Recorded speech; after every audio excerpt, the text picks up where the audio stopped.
I'm Etan Ilfeld, and I'm delighted to be here with Tony Buzan. Good to see you, Tony. Tony's quite an amazing guy. He started so many things from the Memory World Championships to creating mind maps, which he's going to explain to us what they are. Indeed. To even founding the Mind Body Spirit Festival. So I mean, they're just actually his curiosity knows no bounds, and that's very very inspiring. My curiosity is infinite. It is infinite. It's great. It's great. Well, let's start actually with mind maps. What is a mind map? Well, a mind map is the expression of the way the brain thinks. When I was in school, I didn't like studying. Yeah, nobody really does, right? Exactly. I didn't like homework. I didn't like my notes, and I didn't know why I didn't like my notes. I liked the feeling of the ink flowing from my nib, but I didn't like taking note after note after note. Sure. And I began to realize over time that there was no color there. Yep. There were no images there. Yep. So, And memory is very visual. but I didn't know that. Yeah. I was told that memory was filing. It was linear. Yep. It was rigid. And I began to get pretty violent. You know, I don't like this. My brain was saying, Tony, don't study. It's a waste of time. So I'd do other things. You know, I wouldn't study my books because when I was reading books, I didn't remember them anyway. Yeah. So what was the point? And reading was no. It was so imprisoning. Yep. It was horrific. So over the years, over the decades, I began to study the note-taking of the geniuses. And I didn't even know, I thought they took linear notes. But I began to look, you know, and there was Darwin, images, Leonardo da Vinci, images, sketches, you know, little lines and arrows. And I began to think, well, if geniuses are making messy notes, then I'll make messy notes because it's easier. And I began to realize that the brain remembers with key words, which give you key images, and then wild associations and all the senses involved. And that led me to building notes that began to reflect the conversation that my brain wanted to have. So with mind itself. mapping is a way to take notes that's more aligned with the way we think. Absolutely, and additionally, it's the expression of the way the brain thinks. The language the brain uses is not English. You know, it's not the brain's language. It's one of these subroutines, and it's a beautiful routine. And associations and all that. Exactly. So the mind map, an artist came along when I was in the process of inventing the mind map, and I was doing mind maps in nice straight lines with little sentences or phrases on them, and no images, hardly any color. And this artist said, you know, Buzan, you're supposed to be the editor of Mensa magazine. Which you were at the time. I was at the time. And the artist, Lorraine Gill, said, so why don't you draw? I can't draw. And I use my intelligence, my verbal, logical intelligence, to destroy my creative intelligence. So there was a battle going on inside my head where I was beating myself up. Yep. And she said, I thought you were supposed to be intelligent, Buzan. And I said, well, I'm intelligent. And she said, then draw. I can't draw. And I was frightened. I cannot draw. And that reveals one's incapacity. Yep. And she said, of course you can draw. And it took her like 5 minutes to show me that I could draw. And it was like a window opening on the universe. So, wow, images. A picture is worth 1,000 words. I can put those into the mind maps. So the mind map evolved into this wonderful expression of the way the brain learns. And it is for memory, but it's also for communicating, it's also for creating, it's also for categorizing, Yep. it's also for self-investigation. You were mentioning that you use a similar technique with your students now. When you teach people how to use mind maps, you often encounter similar resistance to what you had initially experienced. And you know, I see thousands of kids being just like I was.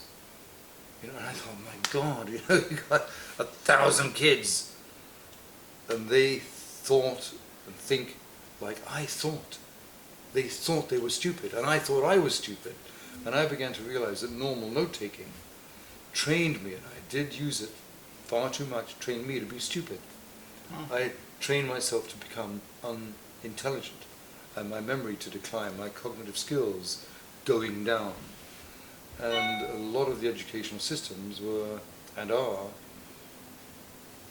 putting those children into these spirals, into the black hole of... Yeah, contemporary education obviously has a lot to learn. Indeed, indeed. So you also mentioned something about trying to get people to draw a butterfly if they think that they can't draw. And that's something kind of simple. Tell us about that. Well, I thought I couldn't draw a butterfly. And I was studying, obviously, Leonardo. And Leonardo was saying, you know, basically, I'm not an artist. And that's not what I am. I am a student of nature. Yep. And I thought, wow. You know, far better to be a student of nature. And what do I, Leonardo, do? I observe, you know, I look and I see, and I study and I analyze. And when I've done that, I copy. So cheating. And I actually took that knowledge and drew a butterfly. And even as I was doing it, I was saying, I can't, because all the habits were in there.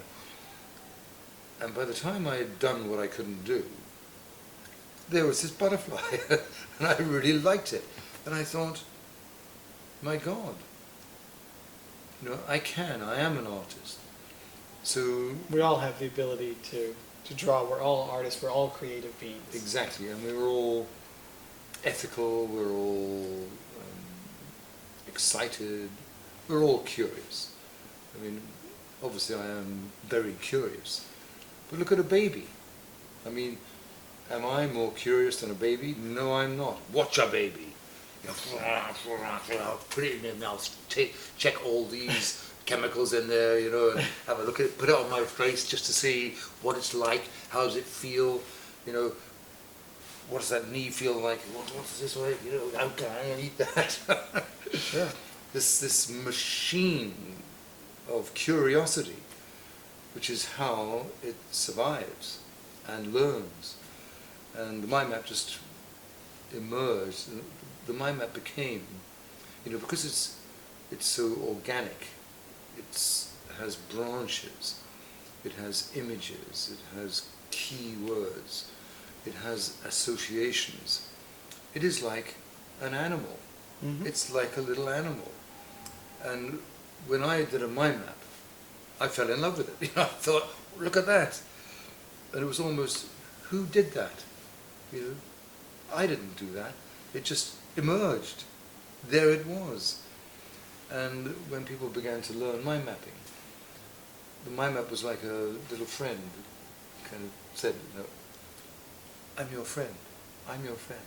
You know, cuddle me, and I'm going to cuddle you, and you can remember better, you can think better. Well, that's the point, really. It's That's very the useful. point. It's not just a beautiful thing that actually obviously can have lots of different exercises just in terms of raising awareness, but also it's a powerful tool to actually remember and learn. Yes. If you now said to me, you know, Tony, you're intelligent, you know, you're successful already, so you don't have to do mind maps anymore. You know, you don't have to do them.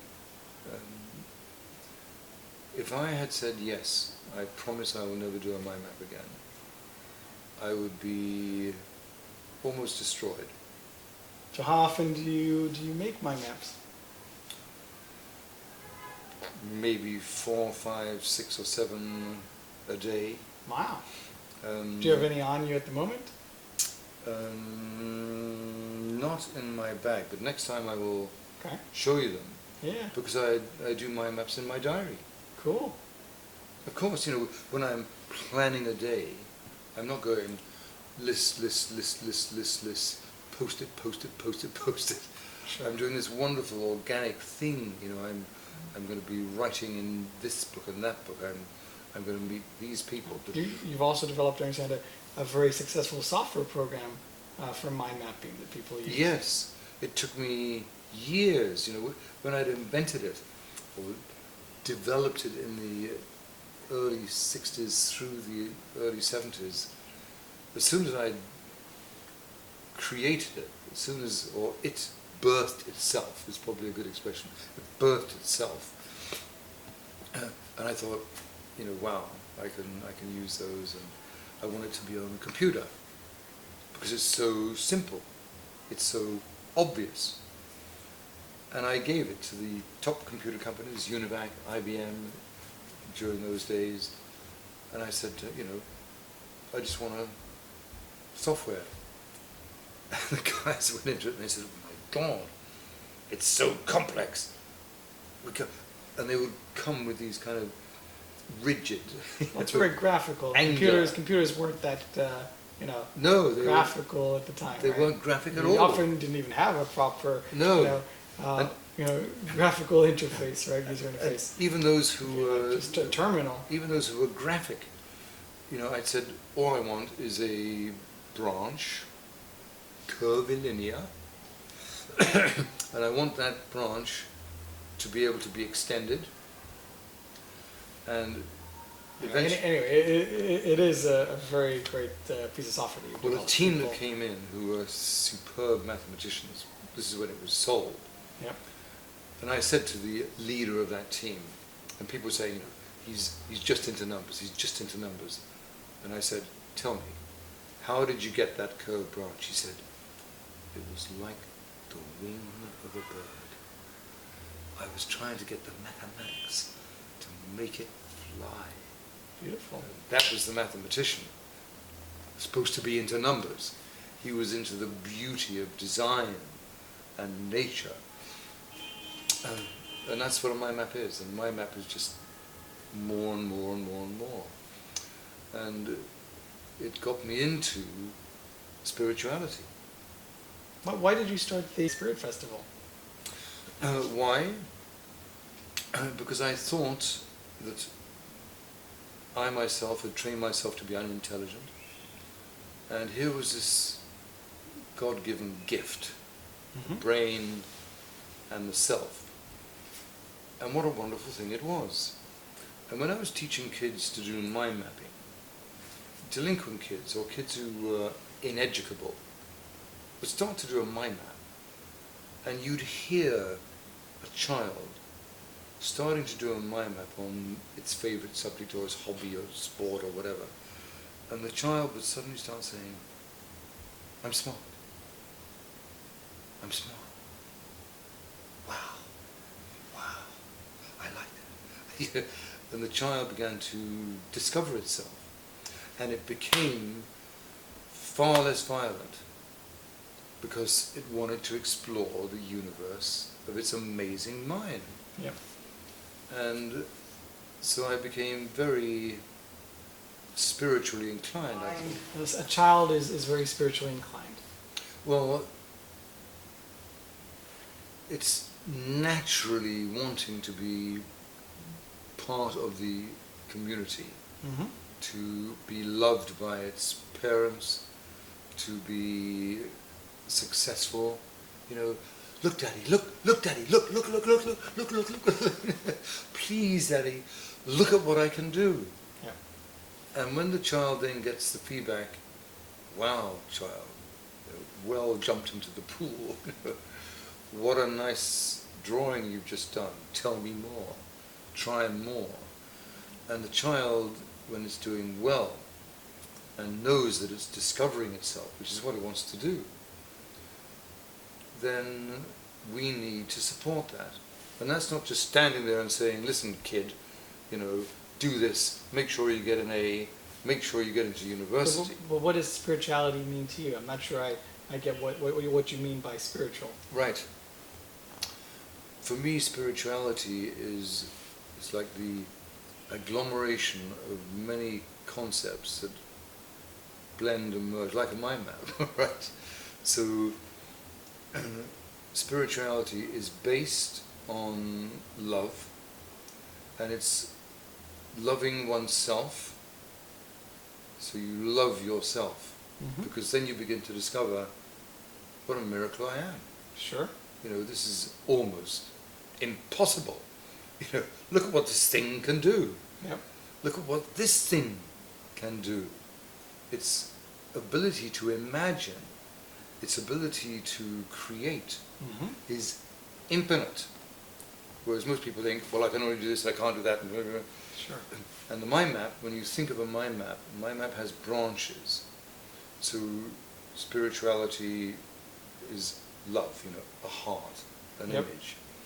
And branches that branch off, main branches, main themes of spirituality are charity and generosity and giving and kindness and gentleness and strength and commitment and visionary and ritual and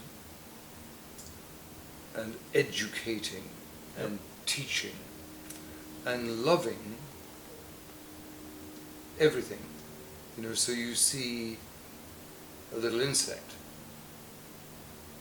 and people go but when you know what that little brain is, it is phenomenal. You know, that little flying insect, a fly. Yep. People say, oh, it's a fly. It's dirty. Flies are not dirty. They're incredibly clean. Watch every fly. Watch the fly. What does it do? Yeah, sure. All the time. All the time. Cleanliness. And spirituality is cleanliness of mind and body and spirit. That is cleanliness. And all the animals do that. And animals care for each other and care for themselves. It's amazing to watch, watch the big killers. They're not killers in the pure essence. They love, you know, they look after their kids, whatever, and when they need some food, then they get violent. But if three strong different animals, you know, a lion, a wolf, a wolverine, have got the same piece of food, and they both come different angles, they do not jump in and say, yeah, me, yeah, whatever. They look, and they are really spiritual. They will look at it, they will check the other two, and they think, oh, you know, if I try and get that piece of meat there, that lion could, you know, and damage me. Or the lion will look at a wolf or a wolverine and think, you know, I could kill him. But they could take out my eye, you know, they could break my... So why don't we just talk to each other and they will share the meat. Sharing is another wonderful spiritual energy. It's sharing. So when the opportunity of helping co-form mind, body and spirit, for me they were already always one. Yep. And the mind map itself, when you think of the branches, could you add a branch at the end of another branch? Do you believe in God or a higher power? It depends on the definition of God. Okay. Do I believe that there is a man up there with a long beard who throws things at you? I don't believe in that creature. Do I believe that there is an energy, a form of purpose? Yes, I do believe that. it's quite obvious, the more we look at the universe, what a miracle it is, and how things are designed within it, Sure. and what is... But life after intelligence. death or reincarnation? I do not know. Okay. I do not know that, Sure. And do I know that I don't know? I do. Because once upon a time I became baptized, because I was, a young boy, and I thought that would be nice, and be in a nice school and with some nice friends there, it seemed to be nice. But the particular Sunday school teacher was very aggressive and said, don't bribe. But he was offering us Mars bars if we brought somebody into the church. I see. It's And quite hypocritical. Very hypocritical. So I was thinking, hold on a minute, I don't like that. And was God killing people? And what about all this evil around? Mm-hmm. So I thought, no, I don't believe that. So I became an atheist. I don't believe in God. And it took me some time to think, hold on a minute. Am I intelligent enough, wise enough, to be able to prove that God doesn't exist? Obviously, How can no, I nobody can do prove that? So Yeah. I immediately said, hold on, Tony, atheism doesn't work, right? Not intelligent in my mind. So I became an agnostic. Yeah. So you're talking about the spiritual leaders Mm. and misconceptions about them. Because I had been taught that they were all born poor, they were uneducated, and so I began to become a student of all of them. Who were they? And when I was looking at the priests, some of the priests from Christianity, some of them were really kind, loving people. Some of them were blank-faced, monotonic. Thou shalt dum dum dum dum dum bam bam, you shall, and then you must.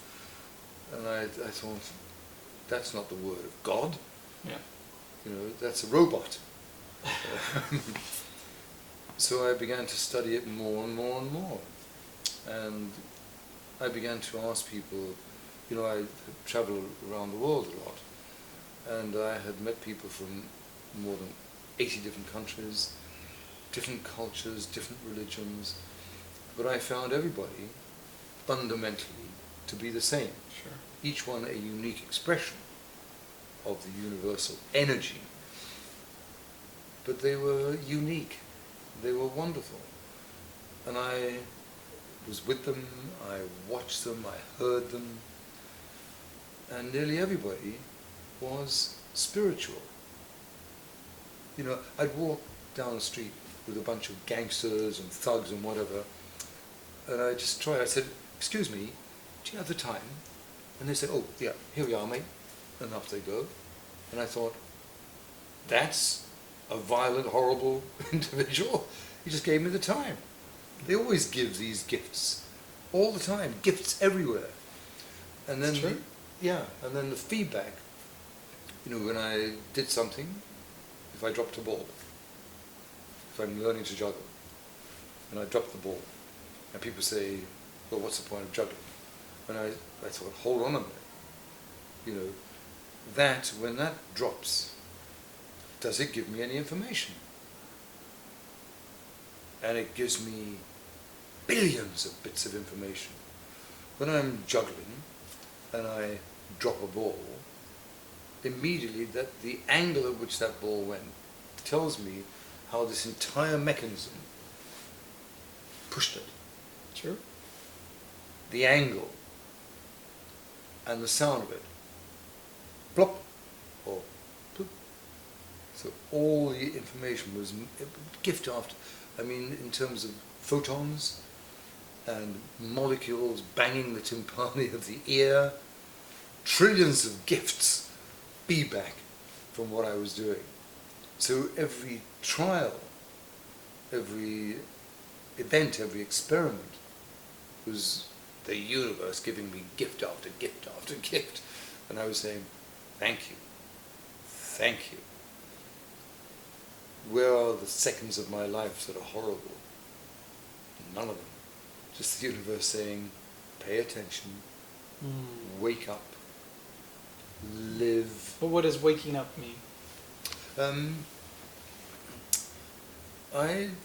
In my studying, in my research, I began to realize, because I was observing people, checking myself, I was an experimental object and an experimental subject. And I noticed that I was not noticing. I walked through a place, Sure. and I didn't know where I'd been. So mindfulness. Well, I was in absence. I was in absentia. Well, that was, but it's about, we should be more mindful, is in a sense part of waking up. Yeah, mindfulness in its interpretation. Going back to Leonardo said, I have seen most people look and don't see. And he said, see. And he said, most people listen and don't hear. Yep. And Leonardo says, hear. and he said the same thing, people touch and don't feel. Yep. Feel. Feel. So for me, awake means the entire system is awake. In the present. It's alert. It's in the present, and it's in the past, and it's in the future simultaneously. Sure. Simultaneously. Because in the present, when I am in the presence with you, it's also Tony with more than 70 years of data in here, and knowledge in here, and the number of tens to thousands to millions of mistakes, errors, dropping the ball, and all of that. And that's not the past. It's not the past. It's what happened during those periods of time. And that's me now. So all of that is right in the present, as long as you love it. Do you have any major regrets, by the way, speaking of the past? I think the things that I regret, and it's hard to use the word regret, because You don't have to feel regret. I'm I just know, asking. I know, no, I was on the verge of being regretful, because let's say I'd hurt people, and I'd hurt them when I didn't want to.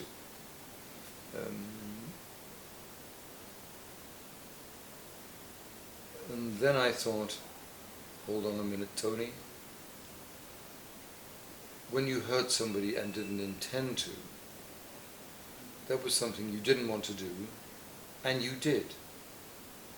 And therefore, from my internal perspective, I had done something that hurt, and I didn't want to do that. And now that I knew that and know it, I can adjust, and I will more and more not hurt people, because I don't want to do that. Sure. What for? What's the point? And when I've taught the young kids, the delinquent kids, how to mind map, and they realized that their brain was extending into infinity, and it's not just infinity, it's an infinity there, infinity over there, infinity over there, infinity up there, infinity down there, infinite number of infinities going on infinitely. And that's a normal brain. Is that spirituality? For me, yes it is. Because in all the religions and in all the extensions of science, what keeps on popping up? Infinity, infinite, beauty, infinite, infinity, infinity. Unleashing that universal energy. And we are atomic. We're atomic. We are made of trillions and trillions of atoms and molecules, and we're filled with space, and we have all that energy. We are atomic. And children are atomic, which is why kids in class don't want to sit there and pay attention, which is why a lot of education has not worked. Because this atomic machine wants to go, and you watch them with a pen. You want to be active, you want to play. Want to play, want to be active, want to be expressive, want to be curious, want to experiment. Atomic machines, but infinitely capable. You're involved with an award that's given each year called the Brain of the Year. Yes. And today it was given to someone named Marek Kaspersky. Correct. And he's a great teacher, right? And that's today. And he's a great teacher. Yeah. And the Brain of the Year was an award because the brain was normally thought of as kind of a mechanical thing, and the brainy people were nerds, and the image of the brainy person was, and with thick lenses and a nerd. Yep. And that's not the case. It's not the case. Yeah. The history of the geniuses, all of them, basically all of them, were incredibly energetic, very powerful. They taunt, they were physical, they love food, they love love, they love people. So the Brain of the Year is an award for someone who is a polymath, who is Da Vincian, who is a teacher, who has developed thoughts and things that have transformed part or much of the world. So this year's winner, tell us a little bit more about him. Yeah, he's a prince, as indeed was Buddha, Yeah, literally. Yeah, I mean literally. So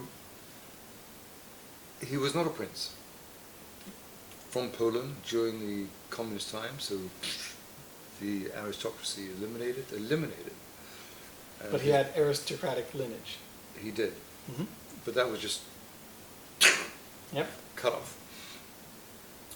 And so he became a kid, just a kid, and he was in Australia because his dad had put him there away from where they could have been attacked, and he just became a kid. And he became fascinated with computers, with technology, with music, with art, with engineering. A true polymath. A true polymath, and incredibly funny.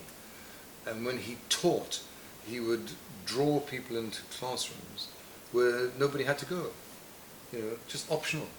But kids, hundreds of them, poured in to watch this man teach. He was like Feynman, he would entertain. He would say, look, guys, look.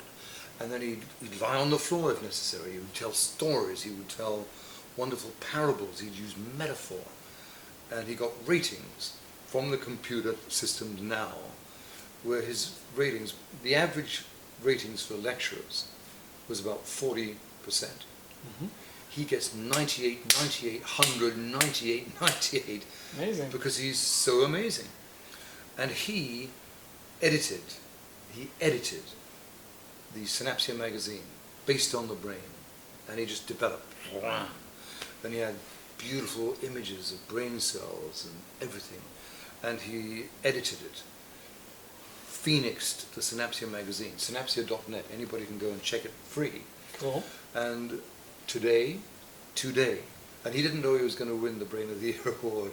He'd actually set up, because he's a fabulous photographer as well. So why did he reinstate the Prince, his princely title? 2 years ago, he got a letter. He was just Marek Kaspersky.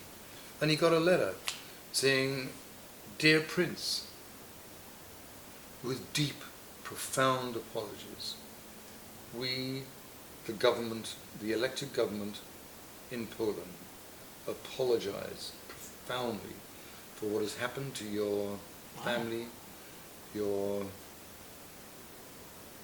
entire clan. And we have deeply thought about it, and we are respectfully requesting, begging that you return, and here we give you your Princeton back. This is yours. Please, please be it, and use the energy that a prince has to help people, to teach people, to be an example, a beacon of excellence. Mm-hmm. And they just said, please, we want you back. And we've checked with the people, and they want you back. Please come. And he thought about it, and he thought, what a wonderful opportunity to help tens of millions of people giving.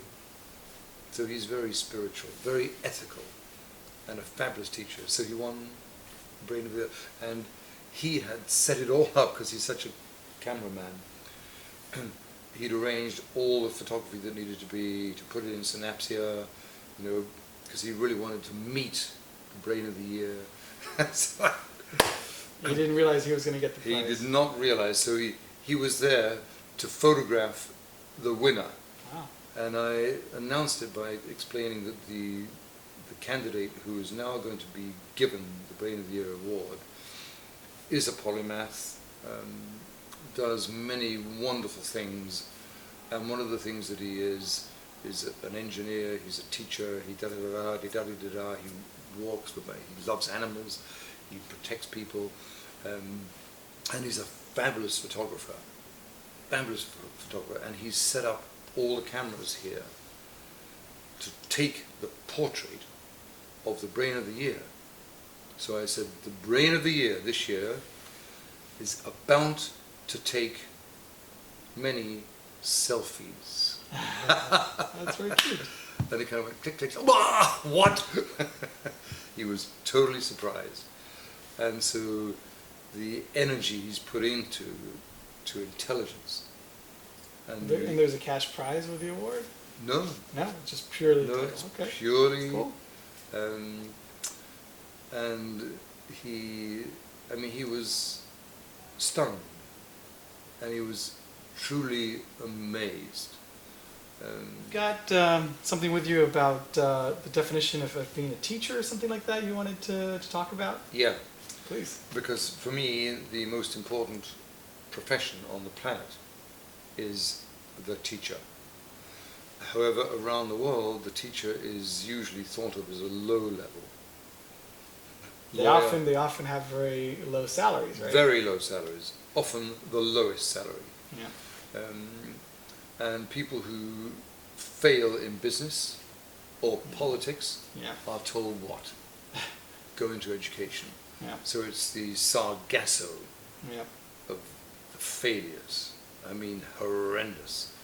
And so I became impassioned about, so if they're all getting low salaries, if they're down in the rankings, why? Yeah. What is a teacher? Maybe from love, maybe. Maybe from love, maybe for the fact that they failed and they need a little salary anyway, or they want to be employed. So I did research and I thought, well, I'm going to check what is a teacher. You know, what is it? What does the society around the world think a teacher is? Yep. And most people don't know what a teacher is. And so I checked, and I checked the main sources of a definition of the most important profession. Google Dictionary. A teacher is a person who teaches, especially in a school. That's a bit explanatory, exactly. right? But it's circumlocution, isn't it? Yes. So that's what I mean. Yes. Yeah. Not useful. The Webster Dictionary. Teacher, a person or thing that teaches something. What? So maybe we have to look up teach. Dictionary.com. Dictionary.com. Teacher, a person who teaches or instructs, especially as a profession. Yep. The Oxford English Dictionary. Impart knowledge. A teacher is one who imparts knowledge to or instructs someone as to how to do something. Mm-hmm. This is a teacher. Cambridge Dictionary. Teacher, someone whose job is to teach in a school or college. The Free Dictionary. Teacher, whose is a profession, whose occupation is teaching others, especially children. Collins Dictionary. Okay, well, we get the idea. So, That's the last one. Person Okay. whose occupation is teaching others, especially children. okay. So that's the teacher. Yeah. So around the planet, the teacher is not understood, and the profession is not understood, which is why the intelligence and the spirit and the mind and body of the children is undermined, dare one say it, destroyed, starved, and the teacher needs to be re-understood. What is a teacher? Mm-hmm. And the teacher is many, many things, and they are all the same center. The teacher is the individual who protects the intelligences of a child. The teacher is the architect of the thinking structures for the child.